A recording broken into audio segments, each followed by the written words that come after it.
Prominent businessmen, clergymen, a top jurist, and philanthropists are among those being recognized by the Queen for their contribution to national development. Opal Roach tells us who made the 2016 New Year's Day list.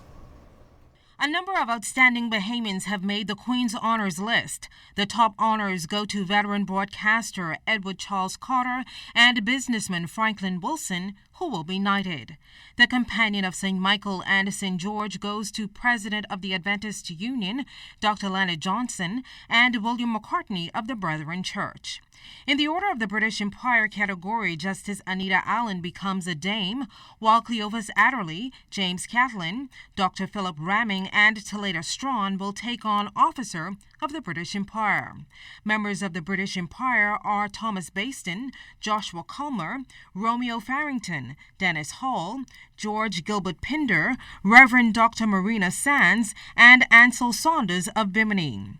Receiving the British Empire medals are Hilton Alexander Bolag, Carmita Burns, Everett Ferguson, Reverend Reverie Francis, Curtis Hanna, Sister Agatha Hunt, and Doris Farah.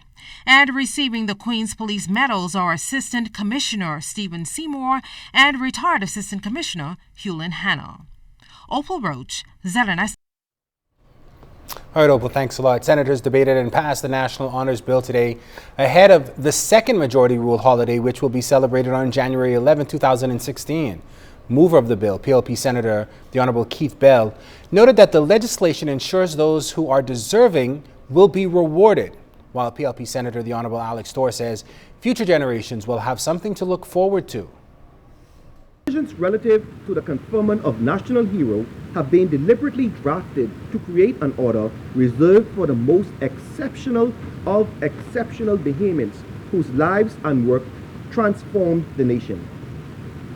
Turning to the advisory committee, it is essential to note the importance of having full community representation on the committee. This will give them something to strive for. We have a generation that's coming up that we sometimes tend to be criticized, even though we should not lump a few bad apples and spoil a whole bunch, as the saying goes. And I think that once we have awards such as these that persons could strive for or work up to, it'll help to encourage those that are on the right track, on the right path, to show them that somebody is recognizing what they're doing. While supporting the bill, opposition senators the Honorable Lanisha Roll and Senator the Honorable Carl Bethel had some concerns. Conferment of honors by other countries, does a Bahamian have to obtain approval by the Governor General to receive a foreign honor? Moreover, why at Section 14, subsection 2, is failing to obtain the Governor General's approval an offense? I would trust that these awards do not become political candy. And I urge the commission, if it's not even in writing, to at least in the regulations set guidelines to limit the amount of persons who are living who are given the highest honors. As the government prepares to implement national health insurance in just a few weeks, Trade Union Congress leader Obie Ferguson is throwing his support behind the program. Ferguson noted the initiative will bring the country in line with other countries while promoting access to affordable health care for all. Any government that, with being a government, ought to first consider its people.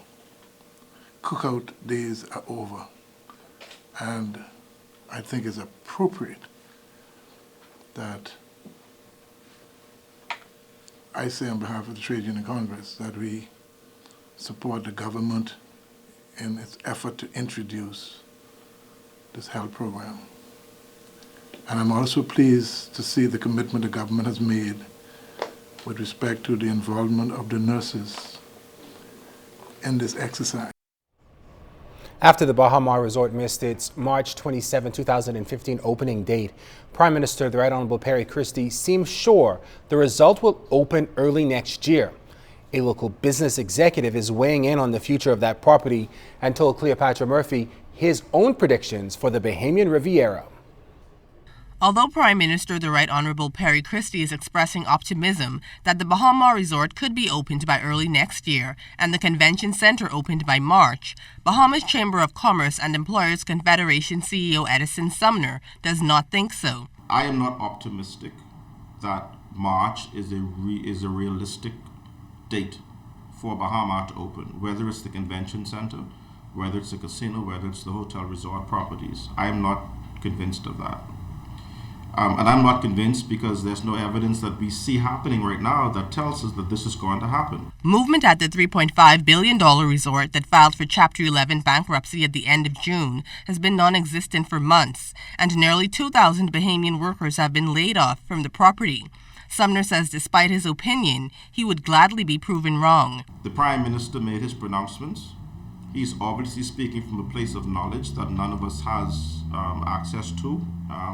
If he feels that this is going to happen by March, then I would say, I'll root for them. I'll say let's get it done because the country now desperately needs it. After months of legal wrangling in courts, with government filing for a winding-up petition, provisional liquidators were appointed to manage the property, and the resort entered into receivership in November.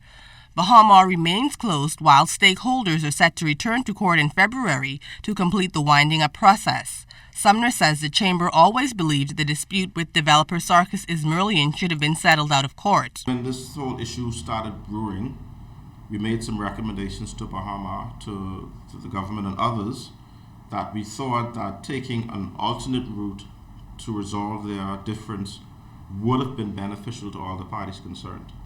We still hold that position today. He says had the chamber's recommendations been followed, the outcome may have been different. Cleopatra Murphy, ZNS Network News.